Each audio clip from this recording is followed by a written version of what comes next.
전도하다 보면 그런 이야기들을 듣는 경우들이 있습니다. 복음을 막 열심히 전하고 또 그에 대해서 어느 정도 반응하다가 갑자기 그럽니다. 그런데 말이죠. 하면서 이 복음 전하는 거하고 딴갈없이 정말 하찮은 것에 대해서 이야기하는 이들이 있습니다. 뭐 예를 들자면 뭐 중요한 문제일 수 있지만 이순신 장군은 구원받습니까? 라는 얘기라든지 또 교회에서는 왜 예배 드릴 때 왜 이렇게 헌금 주머니를 돌려요? 뭐 안 돌리는 교회도 있지만 그런 그것을 가지고 그것이 아주 본질이냐? 그것이 해결되지 않으면 자신이 교회를 다닐 수 없는 것이냐? 묻는 이들이 있습니다. 복음이 무엇인지를 모르기 때문에 그럴 수 있다고도 생각이 되어집니다. 근데 교회에서도 종종 그런 일이 있곤 합니다. 이미 복음에 대해서 알고 예수 그리스도가 어떤 분인지 알면에도 불구하고 너무나 사소한 문제를 가지고 심각하게 붙들고 늘어지는 사람들이 있음을 보게 됩니다. 그래서 교회가 어려움을 겪게 되고 그런 어떤 사소한 문제로 교회가 분란이 일어나는 경우들도 종종 봅니다. 청년부 때의 일입니다. 수련회를 갔습니다. 수련회 가가지고 수련회를 인도하는 그 찬양 인도자가 열심히 찬양을 준비하고 PPT도 준비를 하고 악기도 세팅을 했습니다. 조명도 이렇게 하면 좋지 않을까라고 하면서 수련회 준비를 하고 이제 찬양을 시작하려고 했습니다.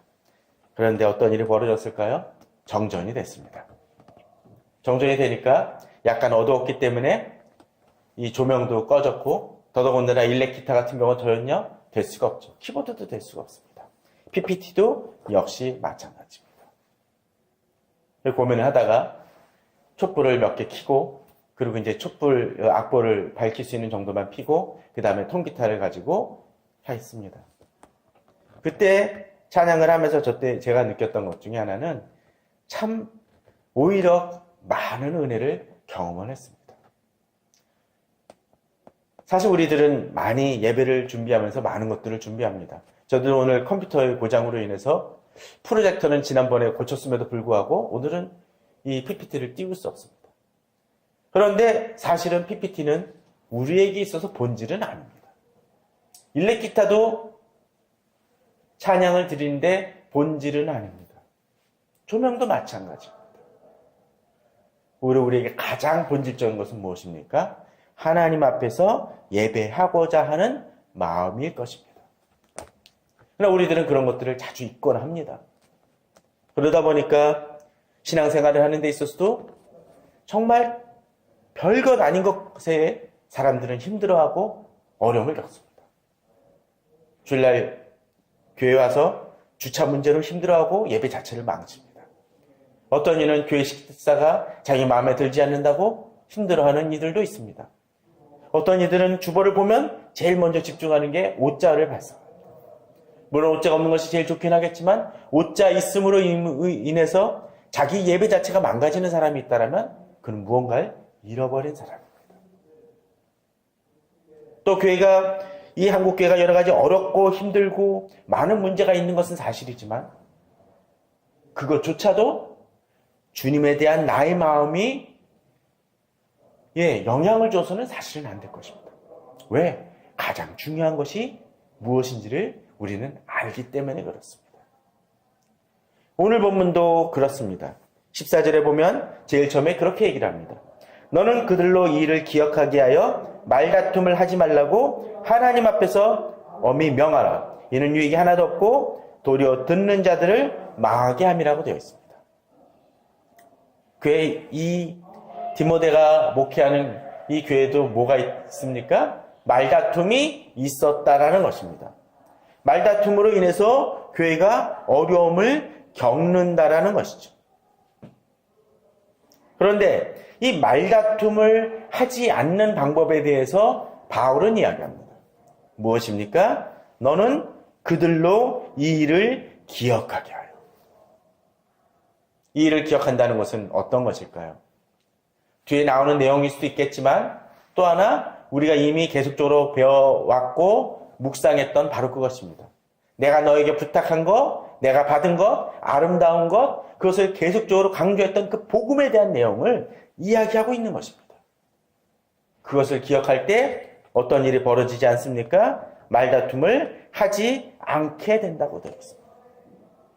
특별히 여기서 이야기하고 있는 것이 어떤 것입니까? 하지 말라고 누구 앞에서? 하나님 앞에서 엄히 명하라고 되어 있습니다. 중요하다라는 거죠. 이것을 잊을 때 어떤 일이 벌어진다니까? 말다툼이 벌어진다는 것이죠. 그런 것 같습니다. 교회에서 벌어지는 많은 논쟁들 경우, 또 어떤 때 신학자의 논쟁들 중에도 이런 경우가 있는 것 같습니다. 많은 논쟁이 벌어지고 다툼이 벌어지고 그것이 정말 교회의 본질과 또는 교회가 세워져 나아가는데 가장 핵심적인 것처럼 싸워나갔지만 정작 이 뒤에 나오는 것처럼 유익이 하나도 없는 경우들이 있습니다. 또 뒤에 뭐라고 되어 있습니까? 도리어 듣는 자들을 망하게 합니다. 다투는 사람들만이 아니라 그 다투는 사람들의 이야기를 듣는 사람들도 어떻게 한다고 되어 있습니까? 망하는 길로 인도한다는 것입니다. 곰곰이 생각해 보십시오. 지금 교회 내에 벌어지는 많은 이슈, 우리 교회가 아니라 한국교회에서 되어지는 많은 이슈들 중에 많은 것들이 분쟁과 갈등이란 부분들이 사실 복음에는 아무 관계가 없는 것들이 태반입니다. 또 그것으로 인해서 많은 사람들이 시험에 들고 걸려 넘어집니다. 그것을 이기는 방법을 뭐라고요? 바로 여기서는 이 일을 기억하게 하여 또 하나님 앞에서 엄히 명하라. 사람과의 논쟁이 아니라 하나님 앞에서 이 문제를 어떻게 해결해야 될지 생각하라는 것을 이야기하고 있는 것입니다. 그런 측면에서 우리에게 말다툼은 혹시 없는지, 또 말다툼이 벌어지는 원인은 무엇인지를 좀 살펴보았으면 합니다. 그래서 바울은 이야기합니다. 그것을 이길 수 있는 방법을 이야기하면서 15절에 너는 진리의 말씀을 옳게 분별하며 부끄러울 것이 없는 일꾼으로 인정된 자로 자신을 하나님 앞에 드리기를 힘쓰라고 얘기하면서 이 말다툼을 벗어날 수 있는 방법을 이야기합니다. 그런데 이런 진리의 말씀을 옳게 분별하고 하나님 앞에 자기 자신을 드리는 것 이전에 먼저 잘못된 것들을 좀 더 살펴보길 바랍니다. 말다툼이 어떤 것이며 말다툼의 현상들을 좀 돌아보기 바랍니다. 대표적인 것은 바로 16절에서 18절입니다. 16절을 먼저 보겠습니다. 자, 이 말다툼 안에서 벌어지는 그 말들이 어떤 것인지가 여기 나오고 있습니다. 자, 망령되고 헛된 말을 버리라 라고 되어 있습니다. 망령되고 헛된 말. 이 말의 수식어도 잘 생각해 보십니다. 우리가 하는 말이 무엇일까요? 망령되다는 것은 무엇입니까? 하나님 앞에서 하나님을 경홀히 여기거나 경망스럽게 여기는 그런 말들이라는 것입니다. 경건함과는 멀은 그런 말들이라는 거죠. 우리 주변에 그런 게 많습니다. 그리스도인임에도 불구하고 그 말을 함부로 하고 아주 값싸고 저질스러운 말들을 하는 일들이 많이 있습니다. 어떨 땐 목회자도 그럴 때가 있습니다. 설교를 재밌게 한다는 이름 속에서 하나님의 이름을 가볍게 여깁니다. 또 지저분한 이야기들을 합니다. 하나님의 영광을 가리는 말들을 합니다. 욕을 합니다. 그런 것들이 다 뭐라고요? 망령된 말이라는 거죠. 만일 내 속에 그런 말들이 넘쳐난다면 그것은 하나님 앞에서 어떤 사람들 앞에서 말다툼을 하는 것일 수 있습니다. 그 다음 말은 무엇입니까? 헛된 말입니다. 헛된 말. 쓸데없는 얘기를 하는 거죠. 저는 이것이 농담을 하지 말라는 얘기라는 것이 아닙니다. 앞서 이야기를 했던 것처럼 복음의 본질을 벗어난 엉뚱한 얘기들에 집착하는 그런 케이스를 얘기합니다. 중요하지 않은 것에 목숨 건다라는 것이죠. 사소한 것을 가지고 이야기를 합니다. 예전에 고대 때 교회에서의 그 쓸데없는 논쟁 중에 그런 것까지 있었다고 하죠. 바늘 위에 천사가 몇 명이 설 수 있을까? 몇 명 서면 어떻습니까? 그것이 구원과 무슨 상관이 있습니까? 헛된 말이 사실 교회 내에도 참 많이 있습니다. 어떤 땐 주보를 몇 면을 만드느냐 갖고 싸웁니다. 색깔을 가지고 얘기합니다. 물론 재정에 관계된 문제일 수도 있긴 하겠지만 사소한 것에 목숨 걸지 말라는 것입니다. 헛된 말, 쓸데없는 것, 쓸데없는 행사로서 집중하지 말라는 것이죠. 근데 그것을 버리라고 하는데 그것을 버리지 못할 때 어떻게 됩니까? 그들은 경건하지 아니함에 점점 나아가는. 제가 참 좋아하는 단어가 이 경건이란 말입니다. 근데 본문은 뭐라고 되어 있습니까? 경건하지 아니함. 영어를 쓰는 건 저도 별로 안 좋아하지만 그 영어의 경건은 어떤 것입니까? gat에다가 ly를 붙이든지 뭐 liss를 붙여서 이야기를 합니다. 경건함, 가들이라고 얘기를 하죠. 근데 경건하지 아니함을 영어 단어는 ungodly라고 얘기합니다. 바로 경건함이란 어떤 것이죠? 하나님을 닮아가는 것에 반해서 경건하지 아니함은 하나님을 닮아가지 아니하는 것이 됩니다. 바로 복음을 붙들지 않고 망령되고 헛된 말을 하는 것은 점점 하나님을 닮아가는 것과는 멀어진다는 것이죠. 우리가 망령되고 헛된 말에 집중하면 집중할수록 내 자신이 하나님과 멀어집니다. 주변에 하나님과의 관계에 깨어짐에 이야기하는 사람들이 있습니다. 하나님이 멀게 느껴진다고 얘기하는 사람들이 있습니다. 근데 그 사람들이 종종 삶을 돌아보게 되면 참 멀어질 수밖에 없겠다 생각도 듭니다. 기도하지 않습니다. 말씀에 매어 날리지 않습니다.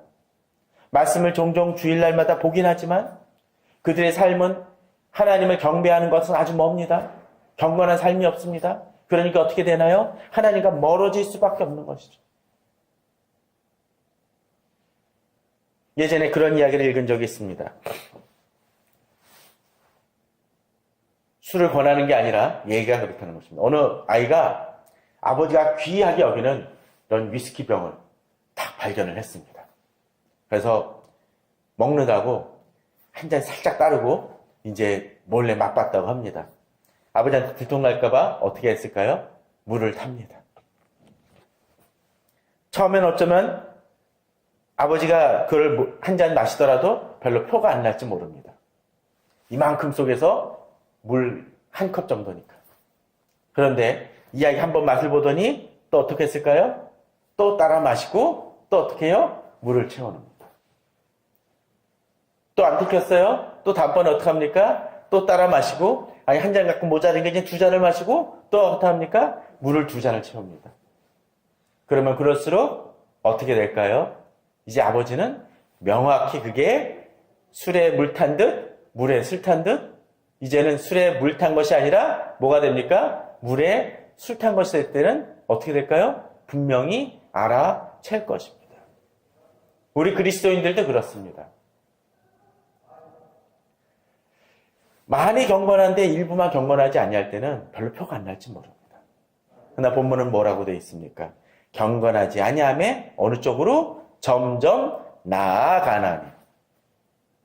그럴 때 우리는 술에 물 탄 듯이 아니라 물에 술 탄 듯이 되어버릴 것입니다. 아이들이 그럴 때 있죠.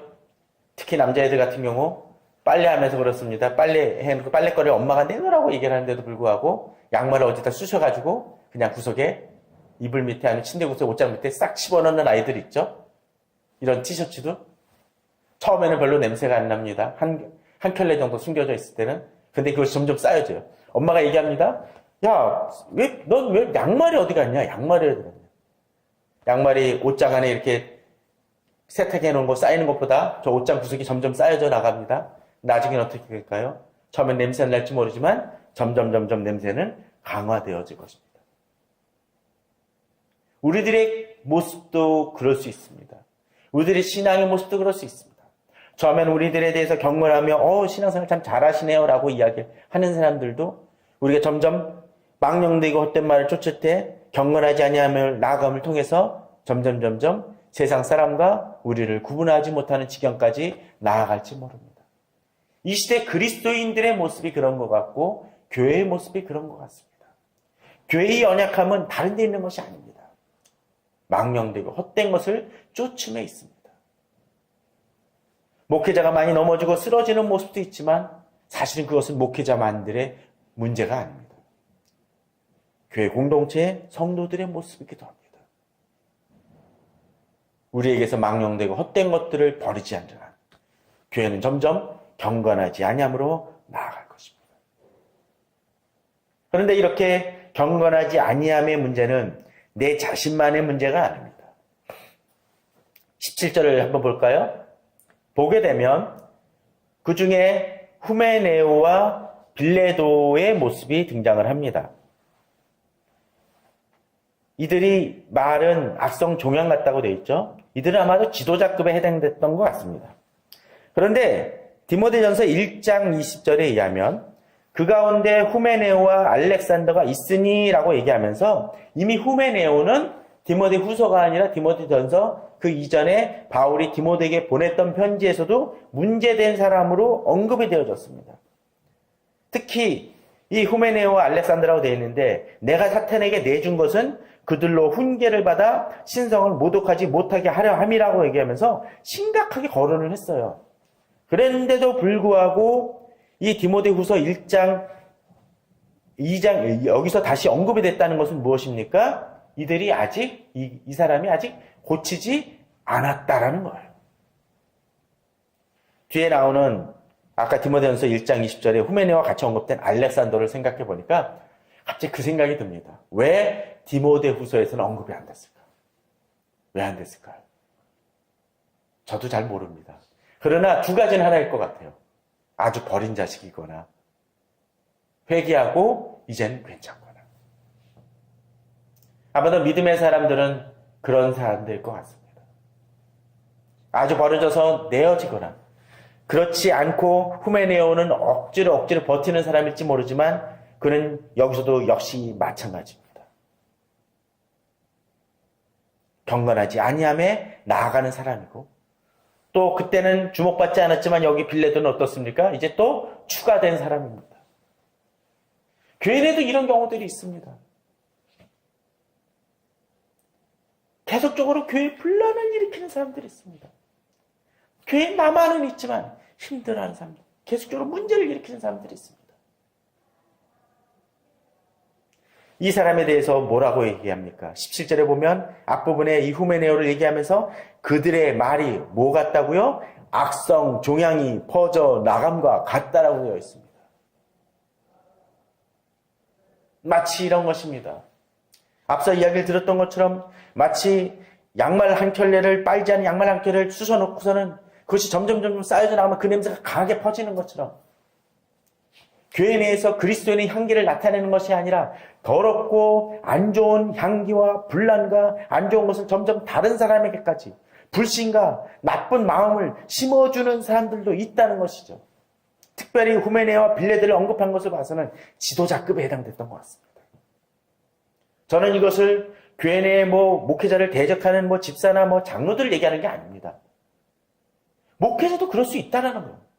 하나님 앞에서 바로 서지 않으면 목사건, 장로건, 집사건, 평신도건에 다 마찬가지라는 겁니다. 악성 종양처럼 퍼질 수 있다는 거죠. 물론 목회자인 경우는 그 영향력은 훨씬 더 큽니다. 그렇기 때문에 그들이 받을 잘못은 훨씬 크겠죠. 마치 요 손가락 끝에 종양이 나면 영화 같은 데 보면 가끔 이렇게 잘라내버리는 거로 끝나지 않습니까? 근데 만약 심장이라든지 폐가 그런 부분이 발생하면 어떻게 했습니까? 쉽지 않은 부분들이에요. 지도자라면, 내가 하나님의 사람이라면, 더 오래 믿은 사람이라면 우리는 이것에 대해서 경건해야 됩니다. 이것은 그냥 영적 중압감을 드리려고 얘기 드리는 것이 아닙니다. 우리 자신을 위해서도 중요한 것이라는 거죠. 하나님 앞에서 멀어지면 멀어질수록 우리는 하나님 안에서 하나님이 주시는 축복을 받을 수 없게 됩니다. 여러분에게는 어떤 것이 있습니까? 이제 이들을 보면서 18절에서 다시 이야기를 합니다. 특별히 바울이 주목하고 있는 부분이 있습니다. 어떤 것입니까? 진리에 관하여는 그들이 그릇되었도다. 바울은 이들의 어떤 행실이나 그것을 이야기하기 전에 보다 주목하는 본질적인 것에 집중하고 있습니다. 어떤 것입니까? 진리에 관해서 그들이 그릇되었다는 것입니다. 이단에 현혹되는 사람들의 많은 경우들을 보게 되면 이단 그쪽을 봤더니 나중에 와서 이단인 건 알았지만 그들 공동체가 너무 뜨거워요. 또 그들 보니까 너무 착해 보여라고 하면서 빠지는 사람들이 참 많이 있습니다. 물론 그것마저도 그들 속에 좀 더 깊숙이 들어가면 그게 아니라는 걸 밝혀지는 게 대반이긴 하지만 그렇다는 거예요. 제가 알았던 모 이단은 어느 교회가 자기 밑에 그 이단에서 운영하는 기업이 들어왔는데 그걸 모르고서 그냥 유출시켰던 데가 있었습니다. 근데 거기는 다 아침 회사가 오픈하기 전에 다 그냥 막 직원들이 열심히 아침부터 일찍 나와가지고 청소를 하고 깨끗이 하고 괜찮았다 그래요. 그러니까 괜찮은 기업으로 착각을 했던 거죠. 근데 그것이 나중에 가서 사회적으로 커다란 이슈를, 커다란 문제와 분란을 일으키는 그런 기업임을, 그런 이단에 속한 기업임을 나중에 알게 되고서는 그 교회가 충격을 받은 적이 있었습니다. 벌써 한 20, 30년 전 일이긴 하지만.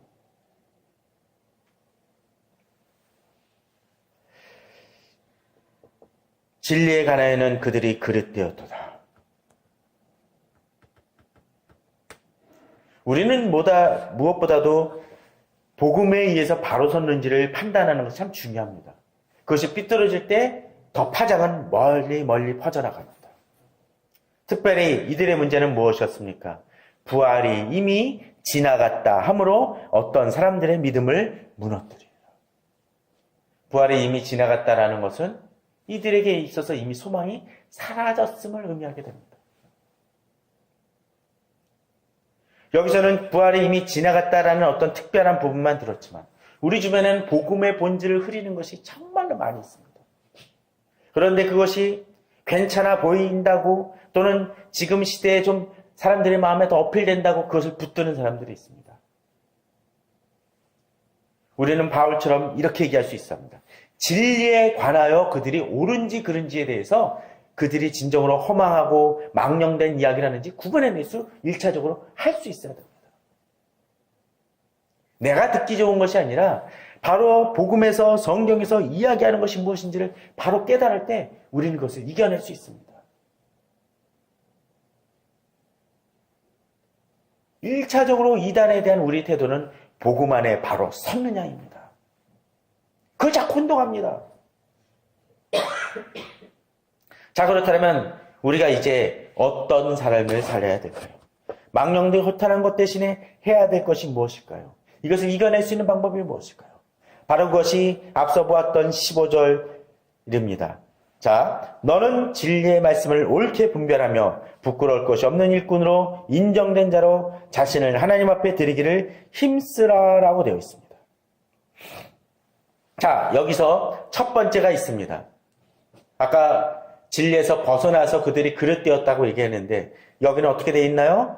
너는 진리의 말씀을 옳게 분별하며 라고 되어 있습니다. 그렇습니다.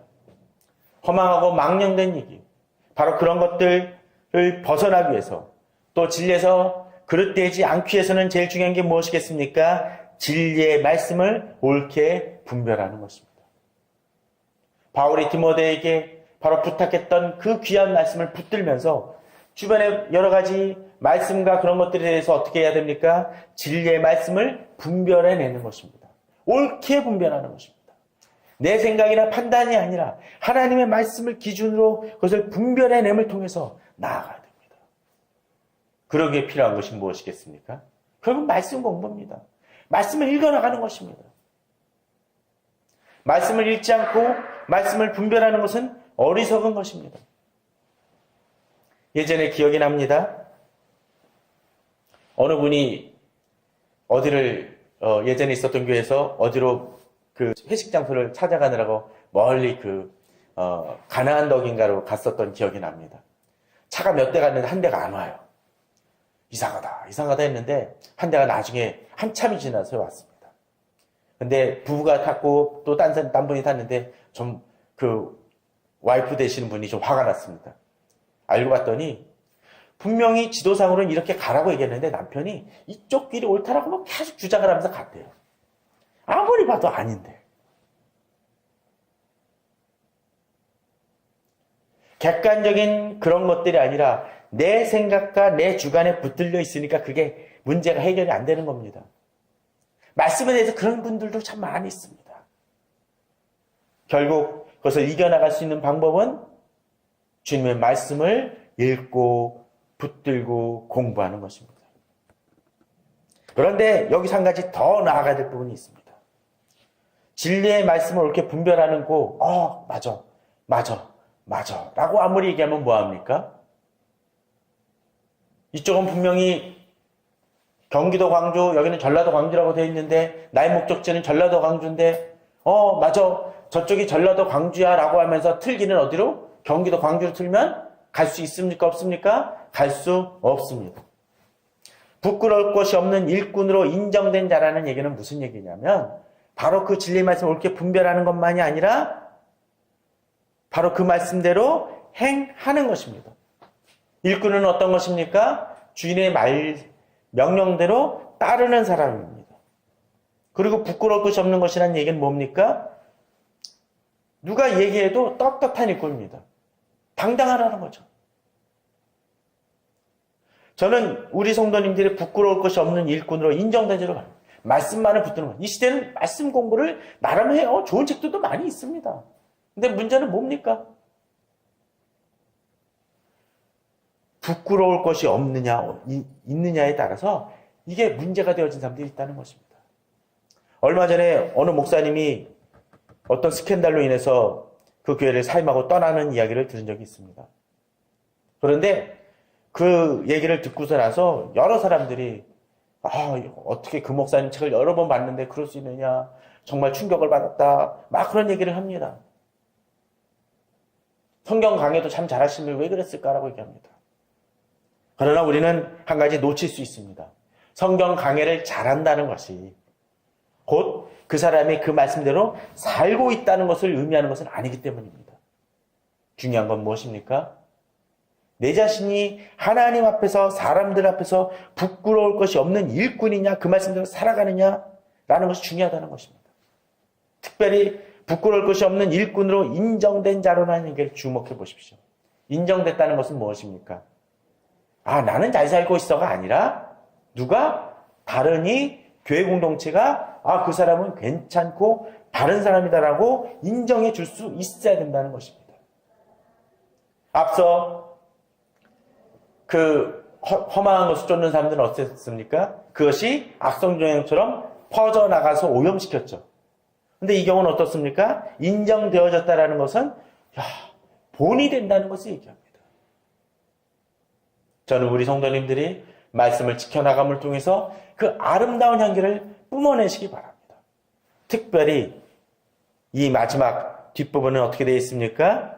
인정된 자로 어떻게 해요? 자신을 하나님 앞에 드리기를 힘쓰라라고 되어 있습니다.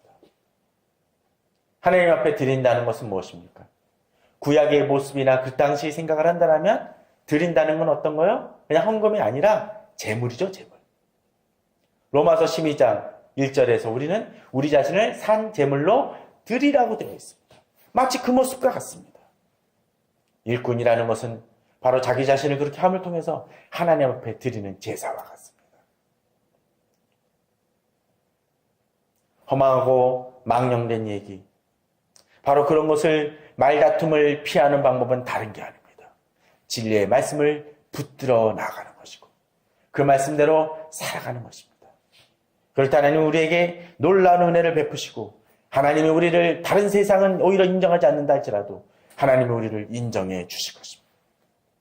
그렇게 됨을 통해서 진정으로 이 세상 혼돈스럽고 악성종양 같은 많은 일들이 벌어지는 속에서 오히려 그 종양을 물리쳐 주님의 영광을 드러내는 우리 성도님들 되시기를 주님의 이름으로 축원합니다.